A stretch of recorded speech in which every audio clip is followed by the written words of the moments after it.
The purpose of this video is to explain why soiling accidents occur and to help you understand what you can do to stop them from happening. Poo accidents can be embarrassing. Many children who have accidents can't tell when they're coming, and they're not able to stop them from happening. However, it doesn't always have to be this way.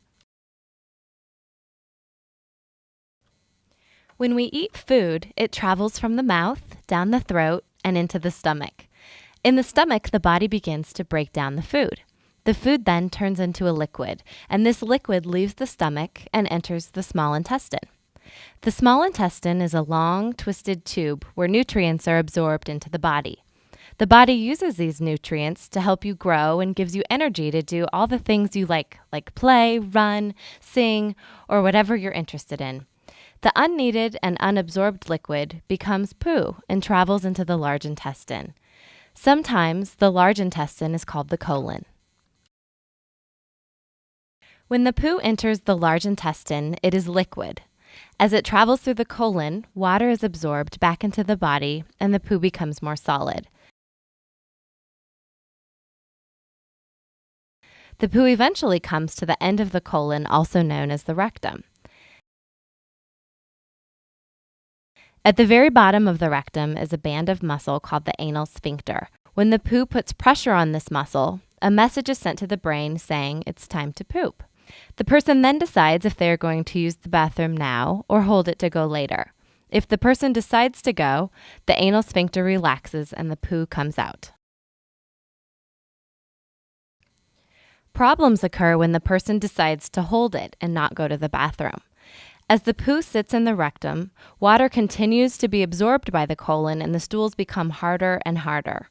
And as more food is digested, more poo continues to come into the rectum.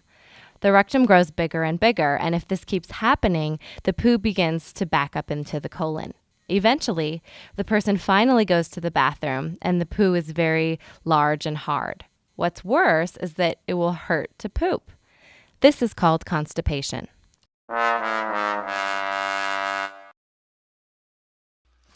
The rectum is like a balloon. The first time it's blown up, it returns back to its original shape and size. However, if it's repeatedly blown up, it eventually becomes big, flabby, and weak. This stretched out rectum becomes a large holding area for poo, setting up the process to repeat itself. And with an overstretched rectum, some children lose the urge to poop.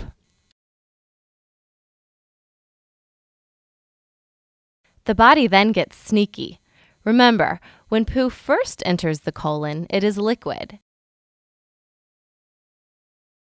When the new liquid poo meets with the old hard poo, the liquid poo slides through the hard poo and comes out as smears in the underwear.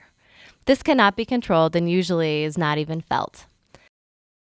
Others can tell this has happened by the smell, but children having poo problems many times don't even smell this. The good news is that it doesn't have to be this way. You can stop your body from having accidents with just a few easy steps. The most important thing to do is to sit on the toilet every day and try to have a poop. The best time to sit on the toilet is after eating. Our bodies have a special reflex. When we eat, our stomachs tell our colon to make room by letting the stored poo out. So you should sit on the toilet after breakfast, after lunch, and after dinner. The way you sit on the toilet is important too.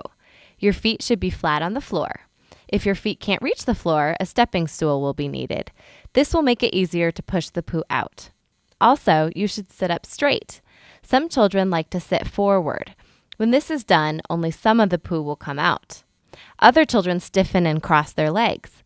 This tightens the muscles, and again, not all of the poo will come out. By sitting up straight and relaxing, this will ensure that all the poo comes out each time you go. By following these steps every day, a big and flabby rectum will return back to normal, but it can take up to a year for the rectum to regain its original size and tone. Your parents might be asked to give you medicines to help keep your poo soft and help your body push it out. A medicine called polyethylene glycol, sometimes also known as Miralax, draws water back into the colon, and this helps keep the poo soft. And when the poo is soft, it won't hurt to go to the bathroom. Sometimes another medicine called senna will also be added to your body to help push out all of the poo. So by sitting on the toilet every day and having a poo, you will prevent the backup of poo into your colon. Your stools will stay soft and will be easy to pass. And best of all, there will be no accidents.